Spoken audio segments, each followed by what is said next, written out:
What's going on, guys? Coach Colin here, as always, coolest high performance coach in the world. And if you want the absolute best insights to the podcast you love, hit that subscribe button. Let's get right into it. We're at episode 1730, Cameron Haynes, Joe Rogan. I know I've done a lot of clips on this. I understand I've done a lot of clips on this. It's because I love this episode. I love when these two guys talk. I'm going to be doing more on Cameron Haynes. It's not going to stop because I just think his values and what he talks about and what he preaches and what he lives is so important for men today and women as well. It's just great values, great integrity, and I think he needs a lot more exposure in the world. Now, what I'm about to show you guys, I like to call They Are There For Us. We're at an hour and 42 minutes, 16 seconds, and this is where Joe eloquently has this almost speech-like thing that he does where he talks about people who are undeniable and great at what they do and what they go through. And he talks about people who don't try hard enough and fall short and how they are all there for us. I think it's a really important mindset, a really important lesson of sorts for people to really dive into and apply to their own lives. Let's go. Yeah. Right, but there's one of you, right? Like there's one bow hunter who has 1 million followers on Instagram. It's you.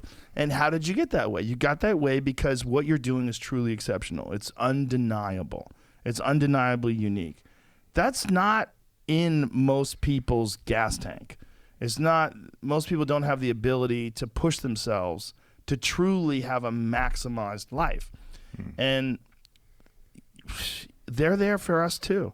The people who fail, they're there for us. The people who, the haters, the crabs in the bucket that are pulling people down that are successful, they're there for us.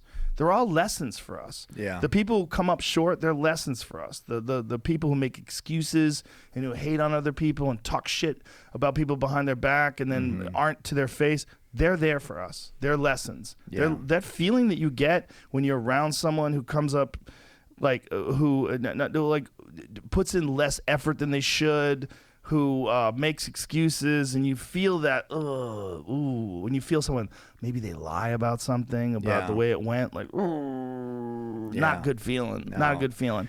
But then the feeling when you see someone who's like done something truly remarkable and unique, like, wow, it's a good feeling. Yeah. That's a lesson. There's lessons in this. Some people don't want that lesson because with that lesson there's a fucking course you have to take. Right. Like, here's how you get to where this person got. Like, you see that person that you admire, see these amazing accomplishments. Okay, here's your assignment. This is what they did. The biggest thing for me is now I can recognize a difference. So before, I was like the people you're talking about, the crabs in the bucket. I was one of the crabs, right? Most people are. So yeah, I was talking shit. I was minimizing what other people did and saying, well, you know, I could do that too if I had this or that. But so when you can switch and now you realize you can see it all, that's the biggest thing. Yeah. Because like, oh my God, I was that, but I can be this. Once you get to be this, then you can see it. Yeah. It's and now I'm just attracted to like the Goggins and like people who are successful, who are paving a way and are making an actual difference and never pulling people down. I'm like, no, that's okay. That's what I want to be. And it's just, but I couldn't see it. It's I don't weird. think anybody sees it until you've reached a level of success where you're comfortable in your own skin, you know, and then I mean, even for brief moments, you know, like I'm my own worst critic, even though I've had a lot of success in life. Like I don't rest on it at all. I can't.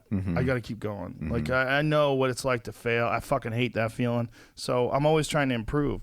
And that's one of the beautiful things to me about learning a new thing, like learning bow hunting, is that I've had this unique opportunity to start at something from scratch, which I think is very valuable. Yeah. Most people don't do that. They don't start at something from scratch because they don't have the time or they don't have the opportunity.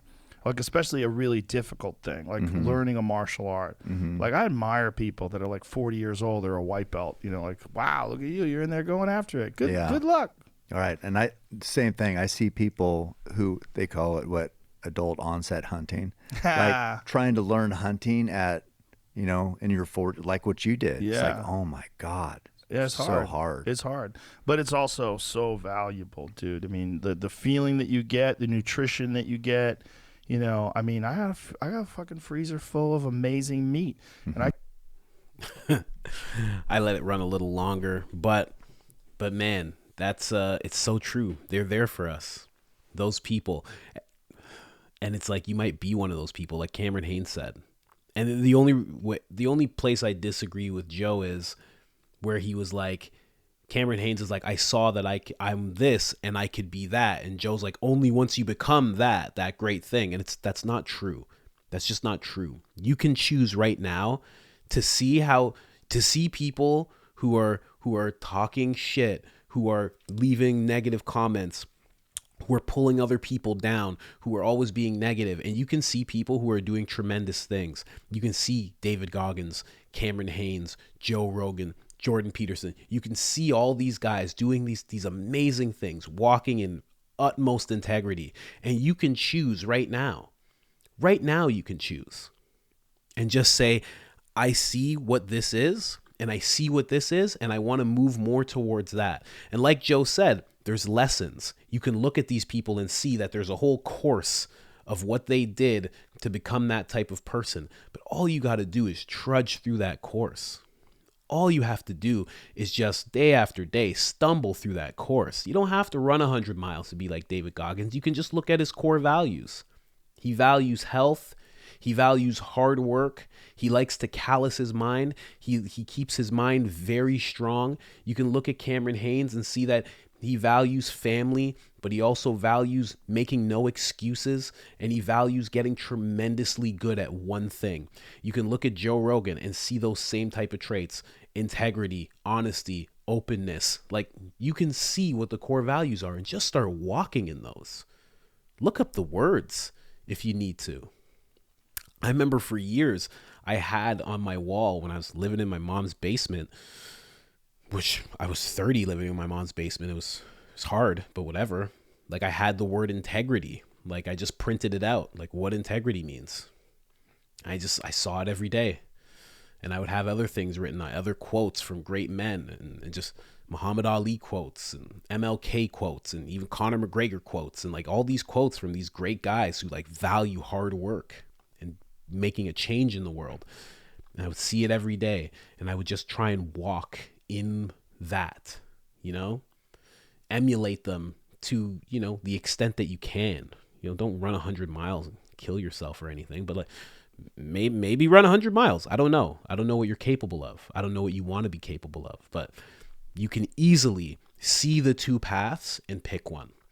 And a great story I have when it comes to that was, my whole life, I grew up without my father, and my mom was a super hard woman, just very hard. She had to raise 3 boys. She had to turn them into men, and she couldn't have them be soft. And she executed on that, because none of us are soft. We're hard. We're men. And I always would look at her and kind of like just brush her off, because she was so mean. And my dad was nice when I would see him. But then I re-met my dad. He disappeared for like 13 years, and I re-met him.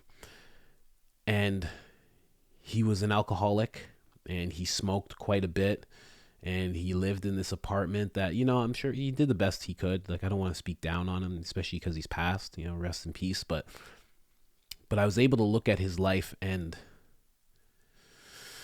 I was able to see that, like, he didn't execute on the level that he could have, definitely fell short in terms of being a father, just fell short. They could have done more with himself and his life. Could have been more. And I remember re-meeting him. He took me out to a bar, and we sat down and we ate. And he offered me beer, and he bought me cigarettes, and not the greatest things. Like, I'm never gonna do that for my son. Like, I'd rather him not drink, and I definitely don't want him to smoke cigarettes. But my dad was just trying to be as nice as he could. He was gone for 13 years. He was just trying to be good. And I remember leaving him and looking at my mom and looking at him and realizing that I could be this person. Because at the time I was smoking like 2 packs of cigarettes a day. I was drinking. I was getting high every day. I was involved in illegal activity. Like I was like, some people would like call it like a career criminal almost. I was deep in the life. And I realized that I could be like him. What I realized was that I was going down a road that might end me up like him.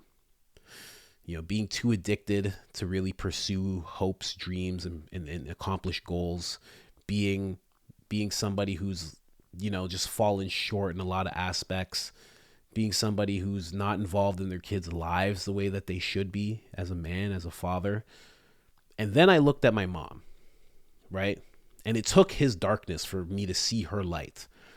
And she was a bodybuilder when I was a kid. Like she competed and won like a lot.